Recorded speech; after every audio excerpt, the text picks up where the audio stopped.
Ronaldo irremplaçable, nouvelle polémique au mondial et le back-to-back pour l'Argentine, c'est le flash foot du jour. Avant ça, on commence avec l'affaire Artan et Gianni Infantino qui a choisi de s'exprimer. Washington de son côté évoque des soupçons graves. C'est malheureux ce qui lui est arrivé, mais nous ne contrôlons pas tout. Nous essayons, nous discutons, nous échangeons, nous verrons. Parfois, il est bon de se détendre, de travailler sur tous les aspects et de tenter de trouver des solutions. Se mettre immédiatement à crier et à hurler provoque l'effet inverse de celui qui est recherché. Nous recherchons toujours des solutions, mais il faut bien comprendre que nous ne sommes pas les maîtres du monde, capables de dicter notre loi au gouvernement et aux forces de police.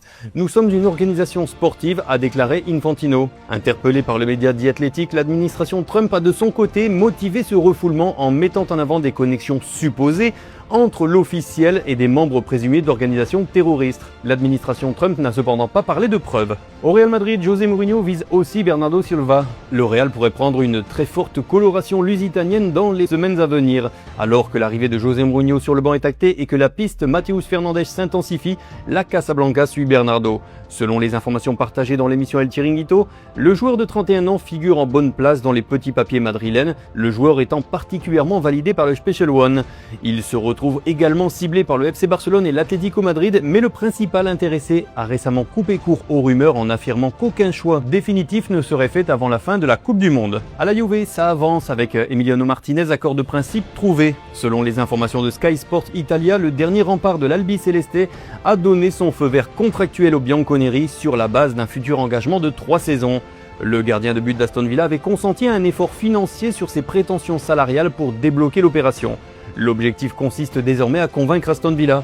Selon le média transalpin, la vieille dame se refuse à aligner une indemnité déraisonnable pour s'offrir l'international argentin et mise sur sa situation contractuelle pour obtenir des conditions favorables. Affaire à suivre. Maillot d'Haïti modifié, la marque Saïta réagit. Une polémique de plus pour ce mondial qui commence à peine. Le contexte, Saïta a collaboré avec la FHF concevoir les équipements de l'équipe. Pour l'intention initiale, la marque précise que le maillot avait été conçu pour célébrer la fierté, la résilience et l'esprit du peuple haïtien. Elle souligne qu'il s'agissait d'un hommage et qu'il n'y avait aucune intention d'ordre politique. Lors du processus de validation, la FIFA a mis son veto. L'instance dirigeante a déterminé que certains éléments visuels du maillot pouvaient prêter à une interprétation différente au regard de ces règlements sur les équipements, généralement des éléments perçus comme des symboles politiques, historiques ou culturels non autorisés.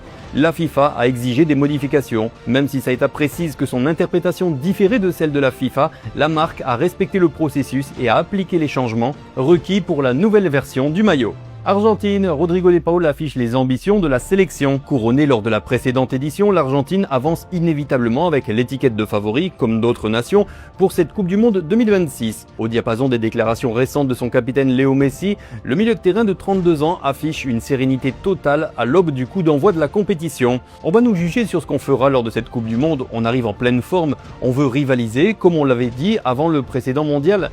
On veut arriver le premier jour et partir le dernier, a déclaré le joueur de l'Inter Miami. Et sélection portugaise, Roberto Martinez dithyrambique sur le statut de Cristiano Ronaldo. C'est un joueur unique qui a révolutionné le jeu. Son dévouement au football reste un exemple pour de nombreux jeunes. 21 ans au service de l'équipe nationale, aucun joueur n'a jamais atteint ce niveau. Le nombre de buts, toutes ces statistiques font de Cristiano une icône. L'influence de Cristiano en tant que numéro 9 dans notre équipe, ses déplacements, le timing de ses mouvements, sa finition, la façon dont il crée des espaces, la manière dont il peut influencer les lignes défensives adverses, tout cela constitue une force considérable.